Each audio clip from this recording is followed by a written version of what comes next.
A couple of years ago, I was living in a large town in England, but traveled to a small town 30 miles away every day to get to college. Crazy, I know, but it was a complicated situation.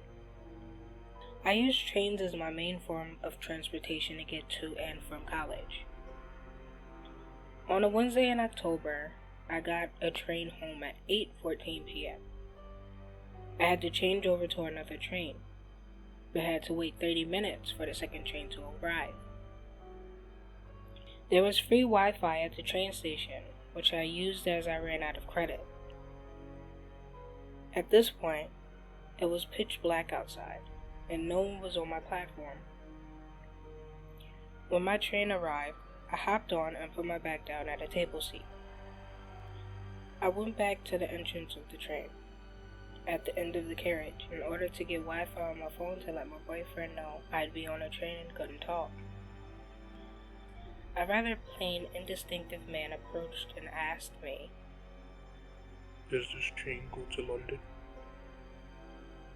I replied yes, and didn't think more of it, as it was a very often asked question. I returned to my seat where my bag was waiting. What I didn't expect was the man to follow me to where I was sitting and sit across the table from me. This was rather strange, as the whole train was empty and people usually preferred to have privacy rather than sit next to a stranger. I don't remember much of him, but I do recall he was an older man with old, worn clothes. He kept intensely staring at my face, then shoes, then his train ticket as he fiddled with his hands. He acted extremely nervous, which at 9:30 p.m. didn't help put me at ease in the empty train carriage. After 20 minutes of sitting across from this creepy person, it was time to get off and go to my bus stop. Time crept by as I checked around to see whether he followed.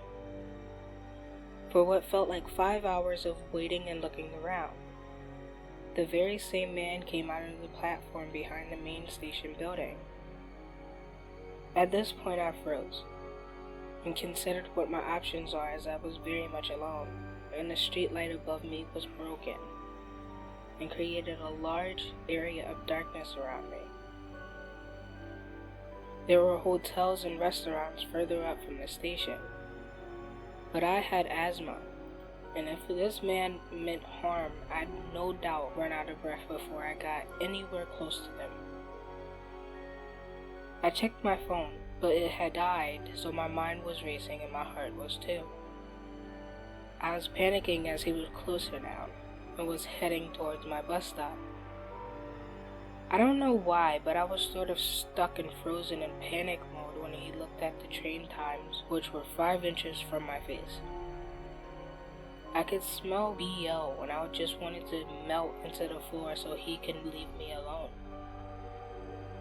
Just as I thought things would turn for worse, a train arrived on another platform and a few people made their way over to where I was. This man swiftly walked off around the corner, not to be seen again. I've never in my life been so happy to hear the screeching of train brakes. I don't know what would have happened otherwise. Let's not meet again.